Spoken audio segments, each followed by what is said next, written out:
করেছে, কি অন্যায়টা করেছিল। আমি পরিষ্কার ভাষায় বলে দিতে চাই, আওয়ামী লীগের কোন লোকের উপর যদি কোনো টর্চার হয় ক্ষমা করা হবে না। আওয়ামী লীগের লোকে বঞ্চিত করে তোমাকে আওয়ামী লীগের নেতৃত্ব করতে দেওয়া যাবে না, কখনোই না। আর তুমি যদি আওয়ামী লীগের হয়ে কাজ করো, ভালোভাবে চলতে পারো, আমরা তোমাকে অর্ডার করব, তুমি যেহেতু মাননীয় সংসদ। আমি এই কথাটি বলছি। আর একটি কথা বলতে চাই, প্রশাসন বালুকার, আমি আওয়ামী লীগের সাধারণ সম্পাদক শেখ হাসিনার প্রতিনিধি হয়ে উপজেলা নির্বাচনে আসছি। কথা আমাদের শুনতে হবে, আমাদের কথা শুনতে হবে। আমরা এমপি দল চালায় না। এমপি আজকে শেখ হাসিনা আজকে দেশে সুশাসন প্রতিষ্ঠা করার চেষ্টা করছে। আজকে শেখ হাসিনা যদি সুশাসন প্রতিষ্ঠা না করে আমাদের ভবিষ্যৎ অন্ধকার।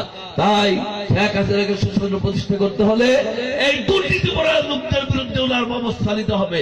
বাংলাদেশের সুশাসন প্রতিষ্ঠার বিকল্প